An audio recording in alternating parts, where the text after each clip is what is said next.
There is a distinct, heavy kind of silence that settles into a house when you have lived in it long enough for the walls to remember your breathing.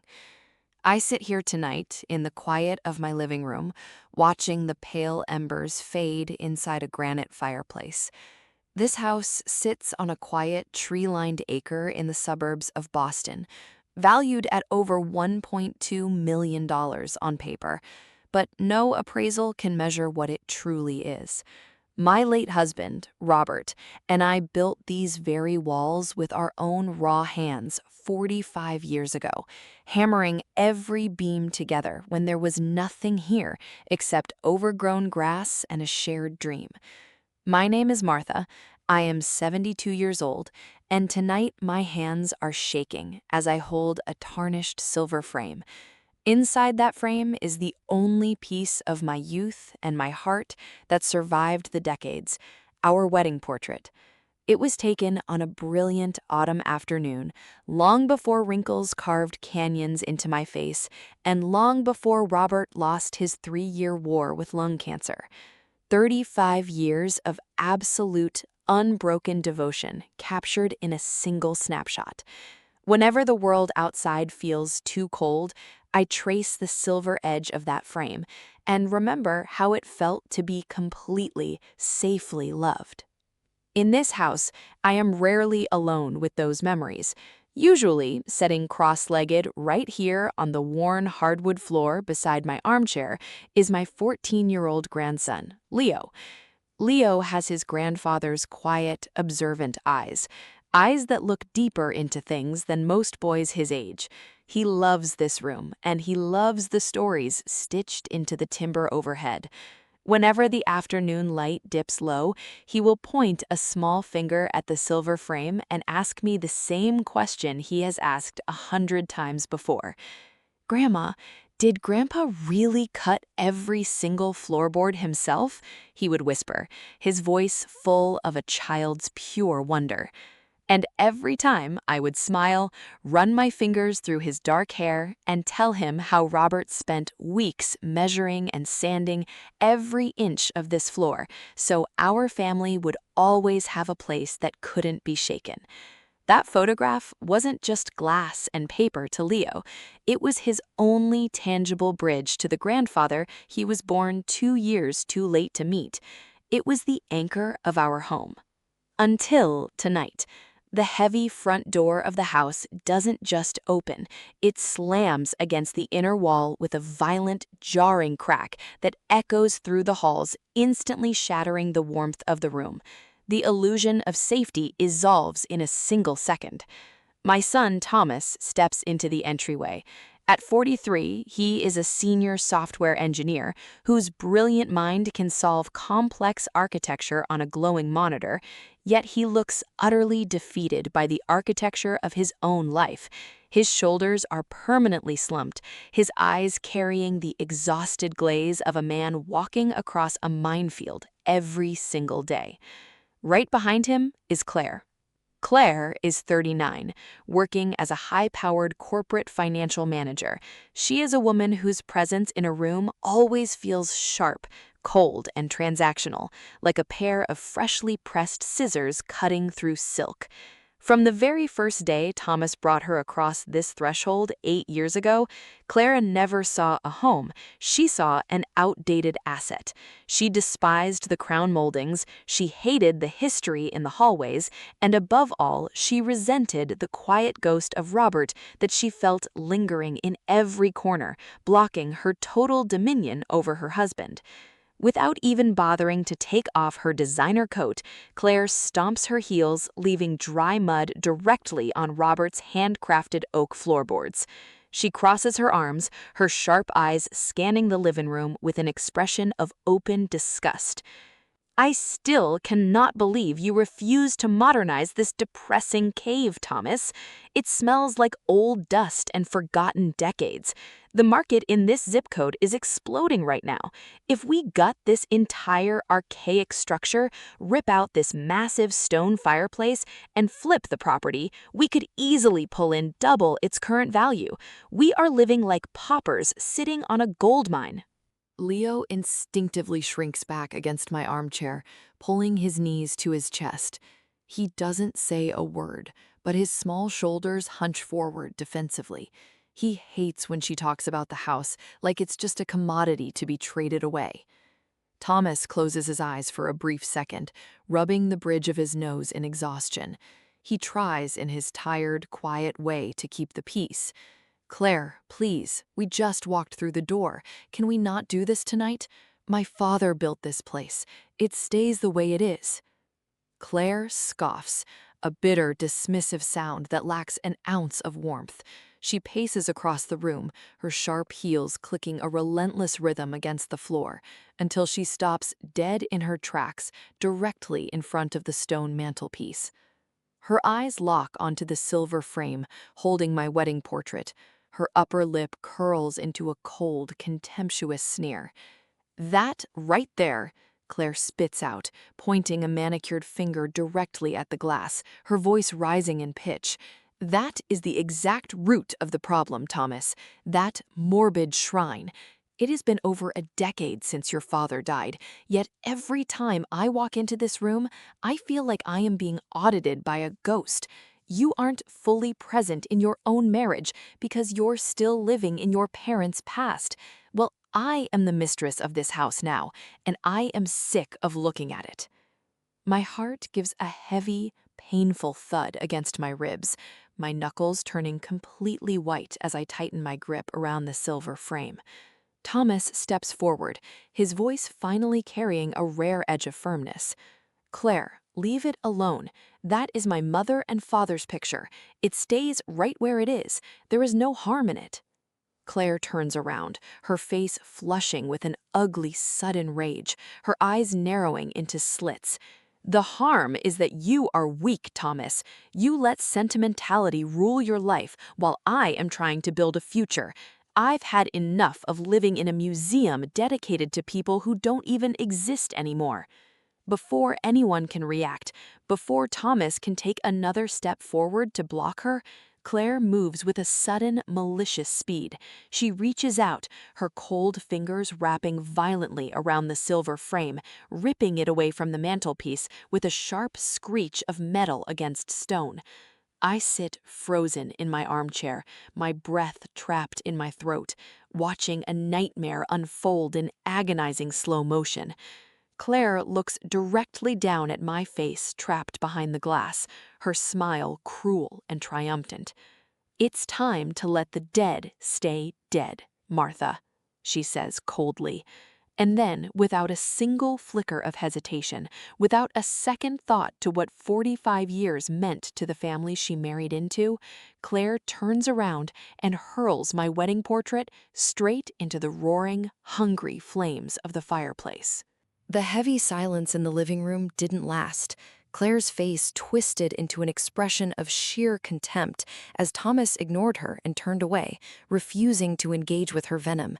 That indifference was the match that dropped straight into the gasoline. Without a single word of warning, she crossed the remaining feet to the mantelpiece with sharp, clicking heels.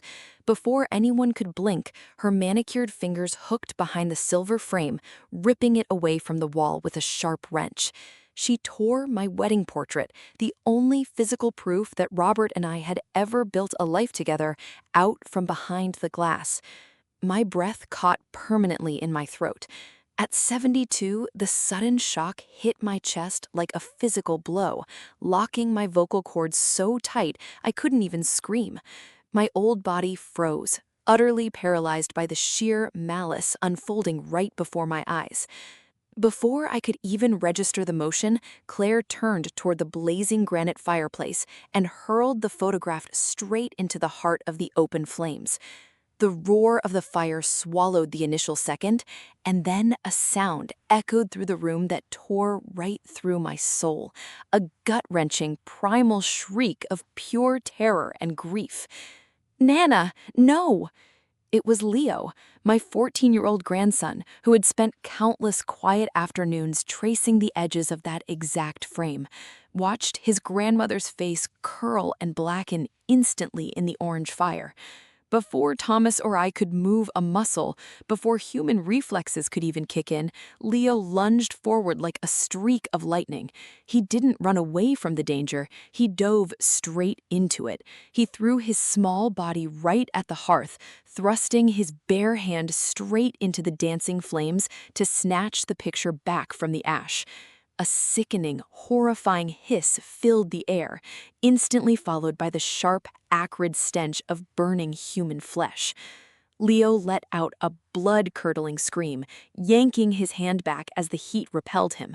The picture was already gone, reduced to nothingness, but clutched tightly in his bleeding, blistered palm was a single, tiny, blackened corner of my dress, the only scrap left of a 45-year history. His face was soaked in tears and soot, his skin already swelling into raw, angry blisters that would scar him for the rest of his life. I finally broke free from my paralysis, stumbling forward with my old bones aching, while Thomas rushed over in absolute horror. But what Claire did next froze us both in our tracks. She didn't gasp, she didn't drop to her knees in panic, she didn't look at her own flesh and blood with an ounce of remorse.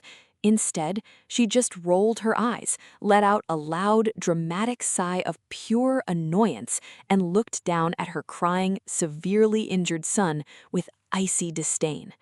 "Ah, for heaven's sake, Leo," Claire snapped, her voice dripping with venomous irritation. "Stop being so disgustingly dramatic. It was just an old piece of paper."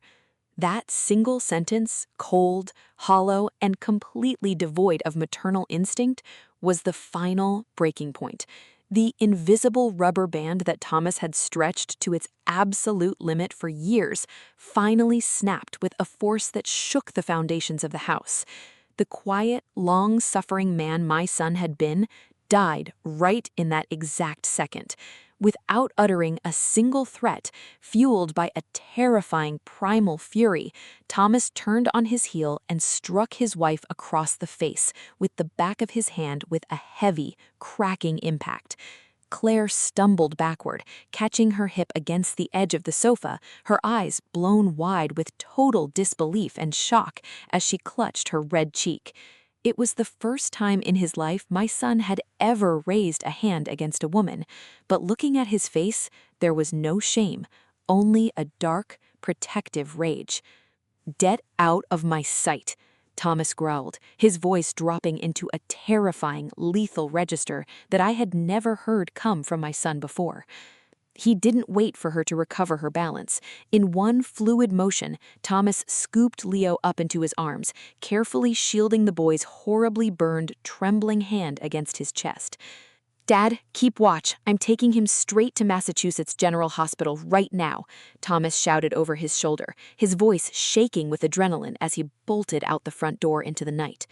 The heavy oak door swung wide open behind them, leaving me standing alone in the suffocating silence of the living room, choking on the lingering smell of charred paper and burned skin, staring at the empty space above the fire while the bitter chill of reality rushed in from the entryway.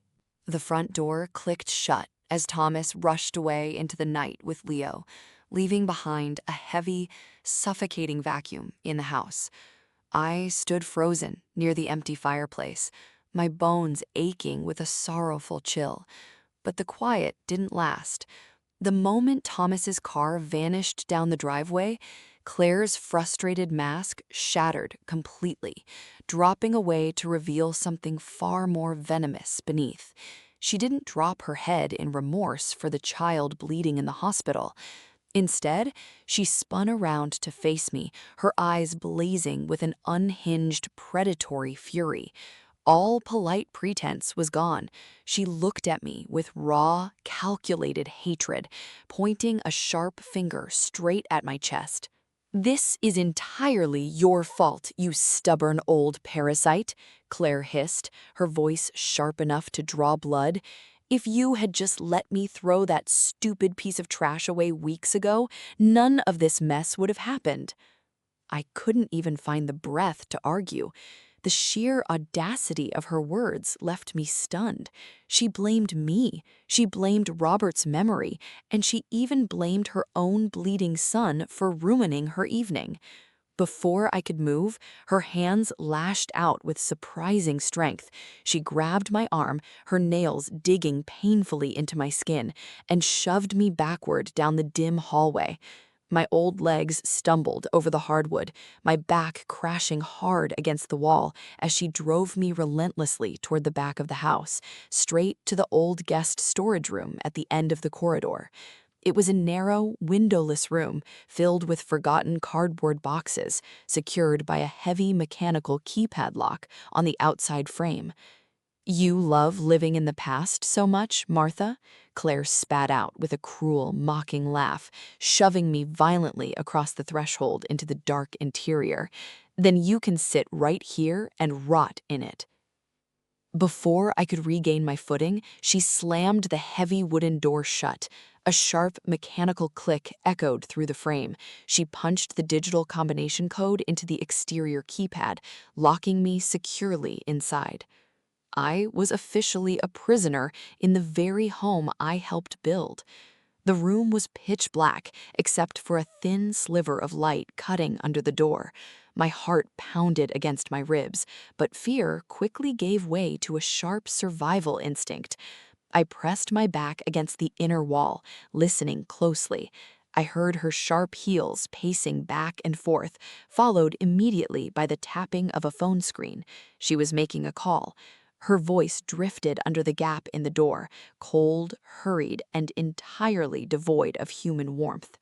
"Mom, you need to get over here right now," Claire whispered into the phone, her tone turning frantic yet cunning. "Thomas just snapped and hit me over that stupid old picture.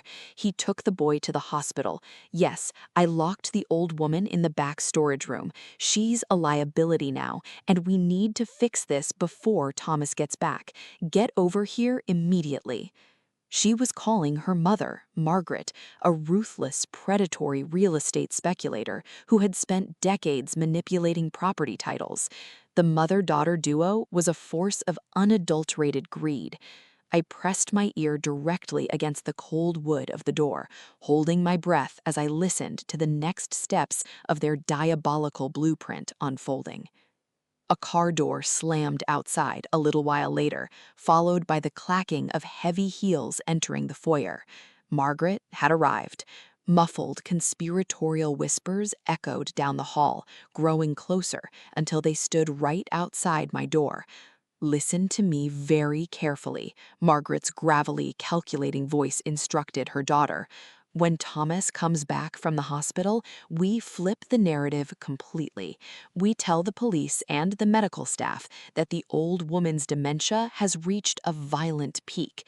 We claim she attacked you unprovoked and that you had to lock her in that room strictly for her own safety." "And what about the house, Mom? Thomas is completely wrapped around her finger right now." Claire's voice chimed in, eager and on board. "That's the beauty of it," Margaret replied smoothly, her tone dripping with corporate malice. "With the old woman locked away as a dangerous, unstable liability, and Thomas labeled an abusive husband, we corner him legally. We force him to sign over full property ownership to you to avoid criminal charges, or he loses everything.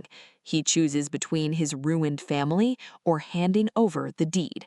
The house is worth over $1 million, Claire. We are not letting a dead man's ghost and a senile old woman stand in our way."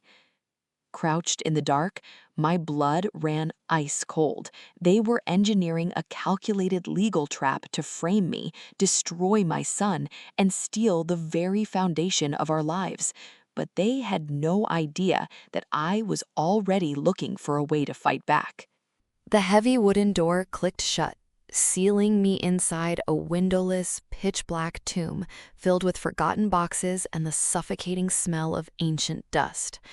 A lesser person might have collapsed against the wood, weeping and pounding fists in sheer panic. But panic is a luxury when you are fighting for your survival. And at 72, I had survived far worse storms than a greedy, short-sighted daughter-in-law. I stood completely still in the dark, letting my eyes adjust to the faint ribbon of hallway light cutting across the floorboards. I knew every square inch of this house because I helped build its bones, and more importantly, I knew its hidden layers. Years ago, long before Claire ever stepped foot into our lives, I spent decades teaching advanced high school mathematics. Numbers, patterns, and logic were my bloodline. But mathematics also taught me a hard lesson. People are unpredictable, and safety is never guaranteed unless you engineer it yourself. While Thomas was growing up and Robert was still alive, I had quietly installed an independent smart home and multi-layered security grid throughout the property, one completely separate from the mainstream commercial apps that tech-illiterate people rely on. It ran on an isolated, encrypted local cloud server housed securely in the sub-basement, entirely immune to outside interference or external hacking. And hidden deep within this storage room, tucked beneath a false bottom of an old wooden drafting desk, was my emergency diagnostic mini-tablet. My fingers, though slightly trembling with age, moved with absolute precision in the dark. I pulled open the jammed drawer, pried up the hidden wooden panel, and fished out the device. I pressed the power button, holding my breath, as a soft blue glow illuminated my face as the screen flickered to life, automatically syncing with the encrypted local network. In a matter of seconds, I had full remote access to the high-definition smart cameras and hidden audio sensors embedded across the living room and hallway. I watched and listened as Claire and her mother Margaret stood just outside my door, meticulously plotting their venomous framework to frame me for dementia and steal my home. I heard every single syllable of their conspiracy, realizing they intended to trap my son legally and strip away everything Robert and I had bled for over 40 decades of marriage. Every whispered word of their corporate greed confirmed just how dangerous and soulless they truly were. Yet, instead of letting despair take hold, my mind cleared with surgical precision. Recording their blueprint was only the first phase, and I needed to cut their trap off at the knees before Thomas walked back into their ambush at the house. Using the secure satellite-linked VoIP app on the tablet, I bypassed the standard cellular lines that Claire could easily monitor or block, and dialed my son's personal mobile number directly while he sat anxiously in the hospital corridor with Leo. When his breathless, anxious voice picked up on the other end, frantic about the hospital visit and confused by Claire's initial texts, I did not waste a single second of our time. I cut straight through his panic with a voice as steady and cold as steel, commanding him not to let a single word of her lies shake him when he returned home. I laid out the raw, unvarnished truth from start to finish, describing in vivid detail how Claire and Margaret were standing right outside my prison door, engineering a calculated frame-up to label me unstable and force him to sign over the property deed.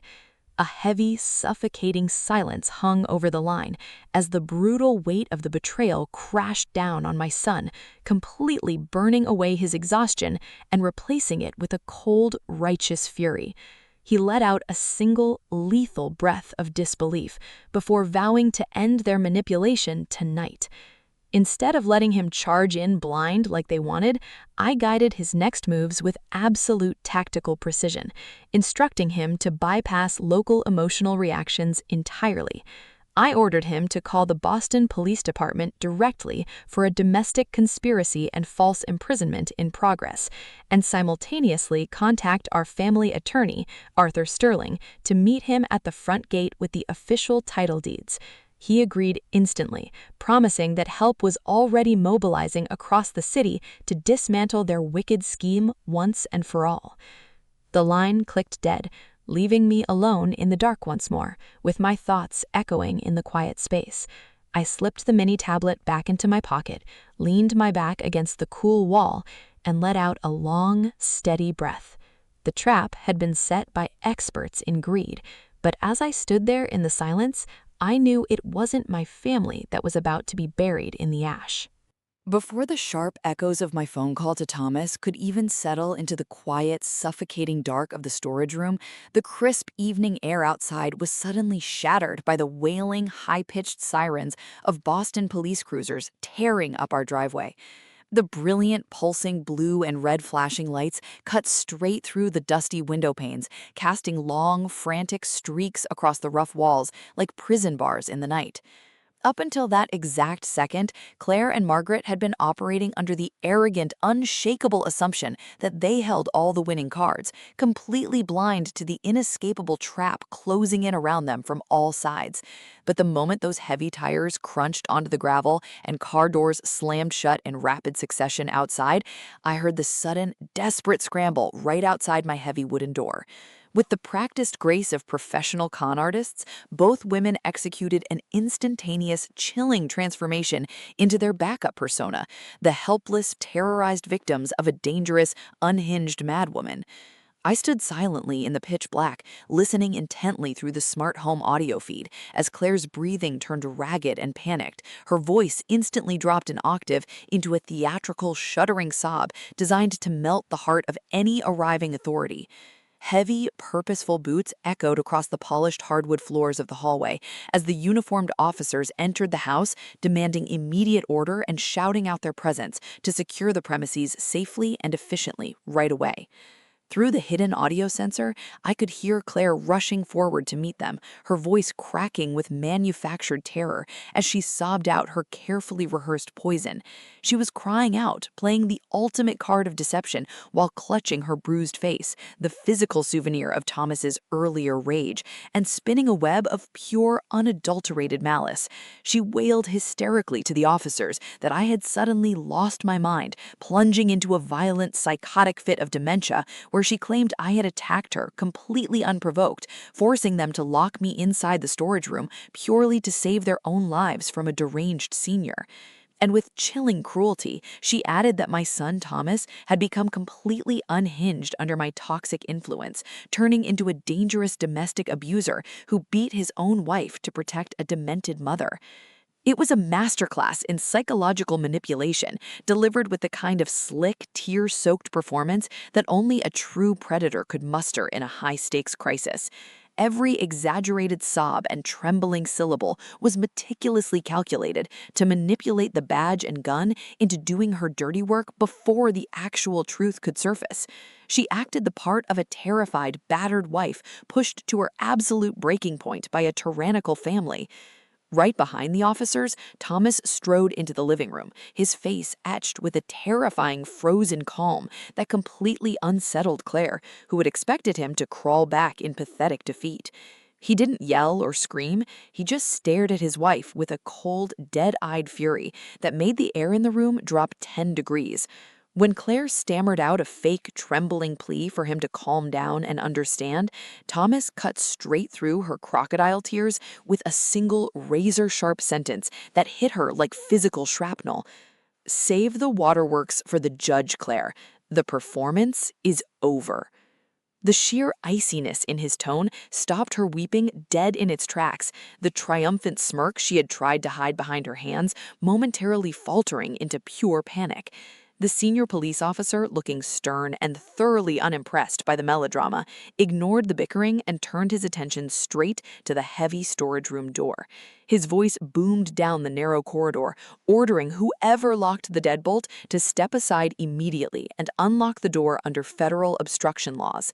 I heard the frantic fumbling of keys against metal as Margaret rushed forward with shaking hands, desperate to comply before things spiraled entirely out of their control. The heavy wooden bolt slid back with a loud, echoing crack, and the door swung wide, spilling a blinding beam of a high-powered police flashlight straight into the dark interior, landing squarely on my face. Standing shoulder to shoulder with the officers, Claire peeked over their shoulders, her eyes locking onto mine with a sudden, returning surge of toxic triumph. In that split second, as the flashlight illuminated the dust motes dancing in the air around me, she truly believed she had won the complete victory, that the police would take one look at an old woman locked in a dark room and swallow her psychiatric fairy tale whole. She stood there holding her breath, waiting for the shiny steel cuffs to click on me, completely unaware that the executioner's real axe was already falling squarely on her neck, ending her deceit for all. The harsh, piercing beam of the officer's flashlight swept across the dusty floor of the storage room, finally settling squarely on my face as I stood upright in the quiet dark, completely unfazed by their elaborate theatrics. For a fraction of a second, the heavy silence in the room felt absolute, broken only by the electronic hum of smart devices and the collective holding of breath in the narrow hallway. Claire stood shoulder to shoulder with the uniformed officers, her face illuminated by a toxic, glowing wave of absolute triumph, fully convinced that her intricate web of lies had successfully secured her total victory. She was ready and waiting to watch the shiny steel cuffs click tightly onto my wrists, certain beyond a shadow of a doubt that the police would swallow her psychiatric fairy tale without a single question or hesitation. But the senior officer, a weathered veteran with sharp, discerning eyes who had seen decades of human deception, didn't immediately reach for his holster or buy into her tear-soaked performance. Instead, he stepped past her trembling act, walked right up to the threshold of the storage room, and looked directly into my eyes with a steady, professional gaze, waiting for the unvarnished truth.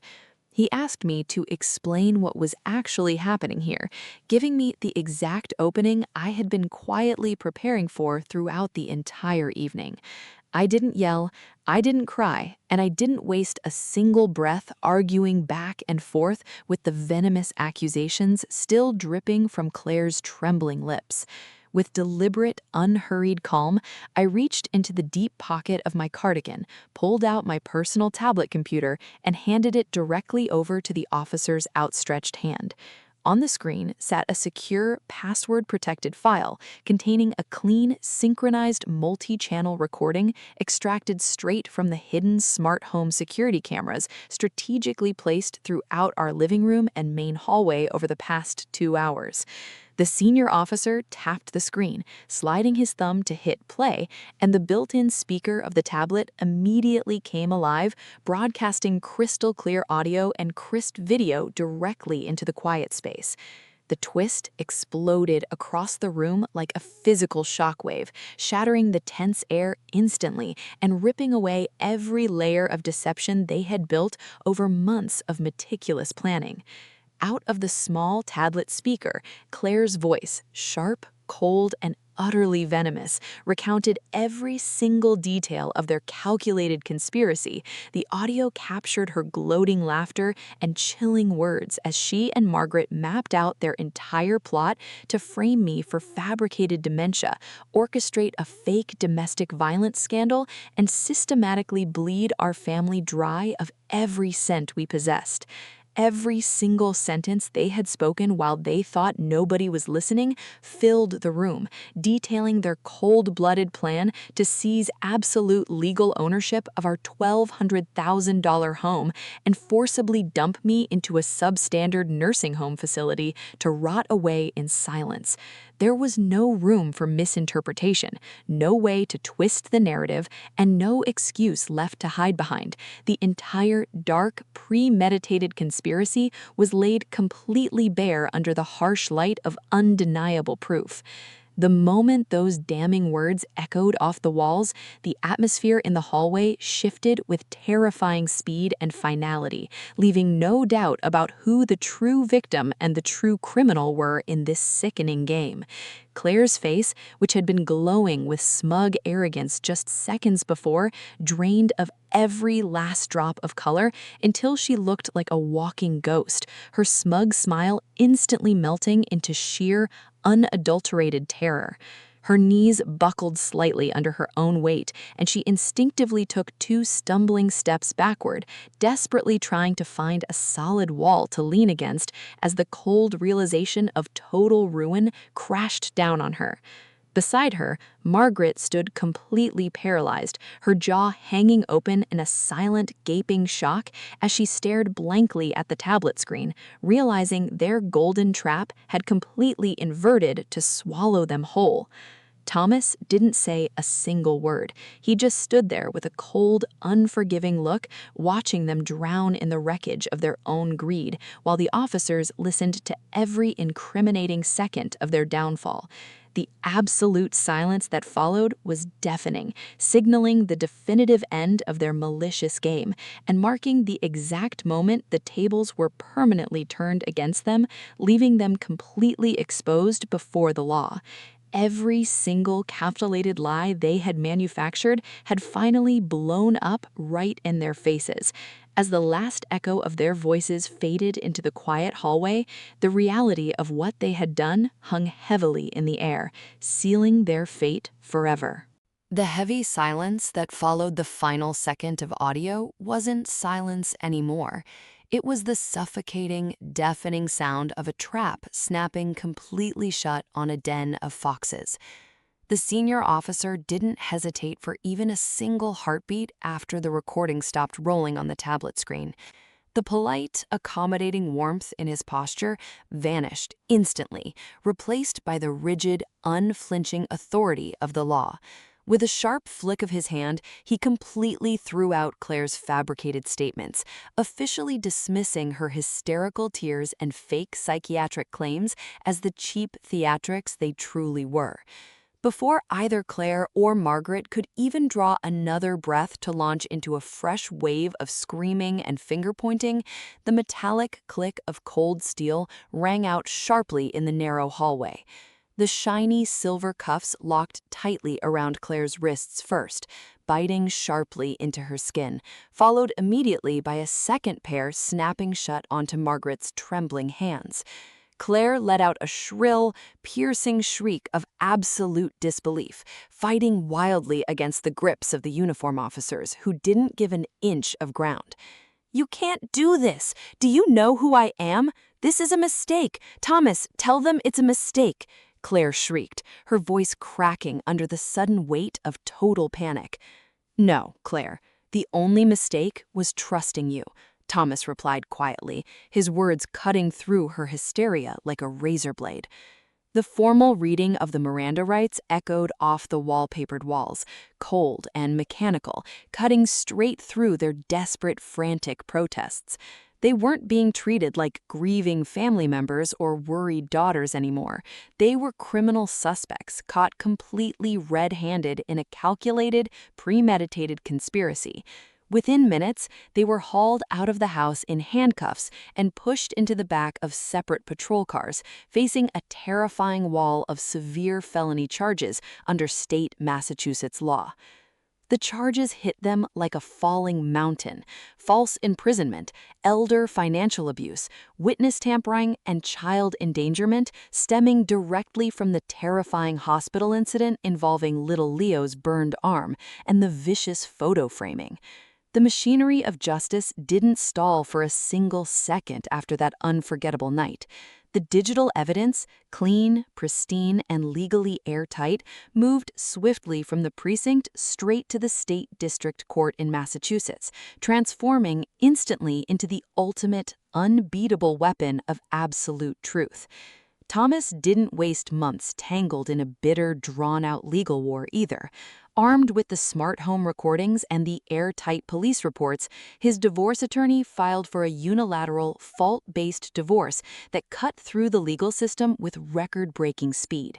The judge granted Thomas full, sole custody of Leah within days, recognizing without a shadow of a doubt that a mother capable of framing her own family and endangering her child had forfeited all parental rights forever. When the case finally landed in front of the state judge for the formal trial, there was no room for fancy defense lawyers or smooth-talking arguments to twist the narrative.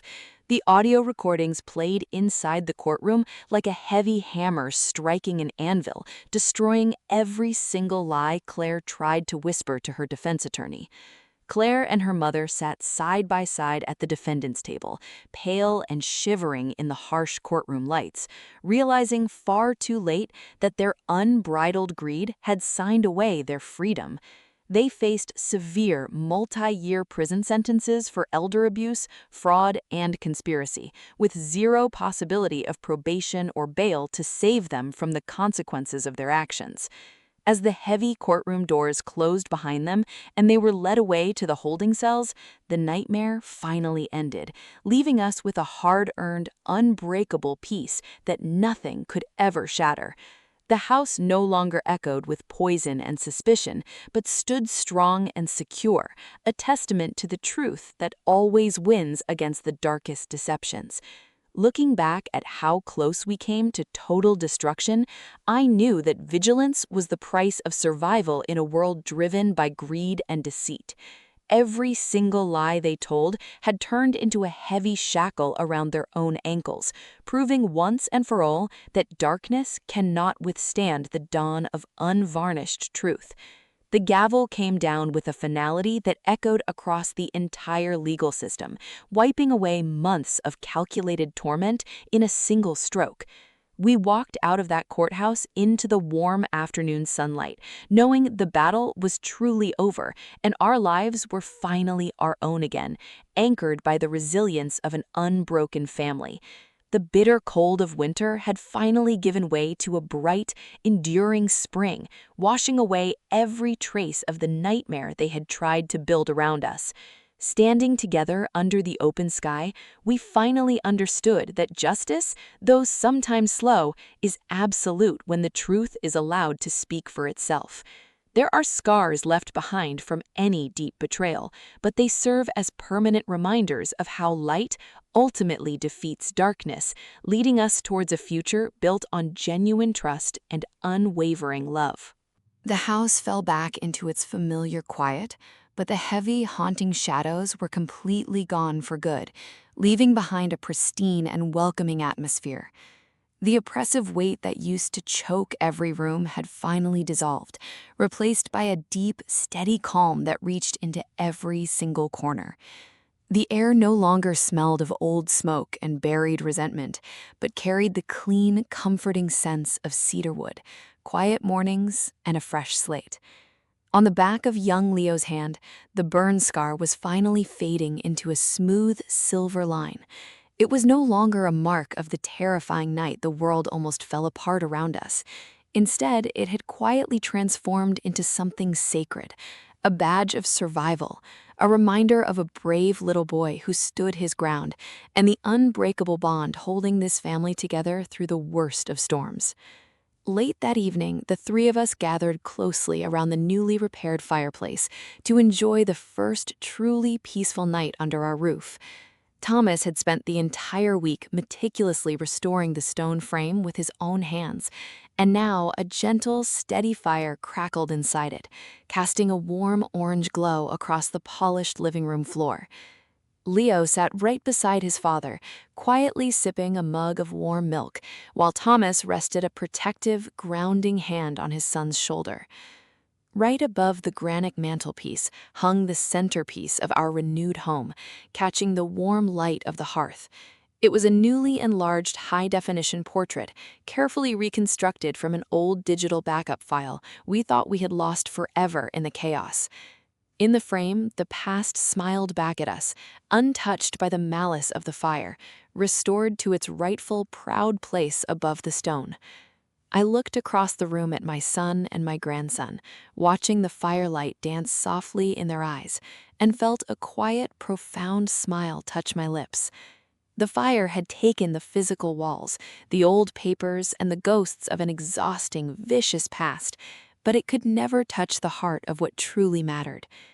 Thomas looked up, catching my gaze through the firelight, his voice steady and low, carrying a deep weight of gratitude. "We're finally home, Mom." And for the first time in a very long time, I didn't need to say a word in response. I just nodded slowly, Knowing the silence between us finally meant pure, unshakable peace. As the flames slowly burned down to a warm, glowing ember, I understood the ultimate truth of it all. Ashes can turn paper and wood to dust, but true love and a woman's quiet, unyielding resolve will always remain an eternal flame that nothing in this world can ever extinguish. Standing together under the gentle light of our restored home, we finally closed this emotional chapter, leaving behind a profound message of healing and human endurance that would linger long after the story ended, reminding every listener that the darkest night always yields to the dawn. Before we say goodbye, I want to talk to you for just a moment. Wherever you are right now, what city are you sitting in, and what time is it on your clock as you watch this? Let me know in the comments below so I can see just how far this story traveled to reach you. More importantly, looking at this story, what is the biggest lesson you are taking away today? Is it about the strength to stand back up when everything is stripped away, the courage to walk away from toxic bonds, or the realization that human dignity and self-respect can never be bought with a price tag? Drop your thoughts in the comments. I read every single one, and I would love to know how this resonated with you. If this story touched your heart, please hit the like button, share it with someone who needs to hear it today, and subscribe to the channel so you never miss our next story. Thank you so much for watching. Stay strong, protect your peace, and I will see you in the next video.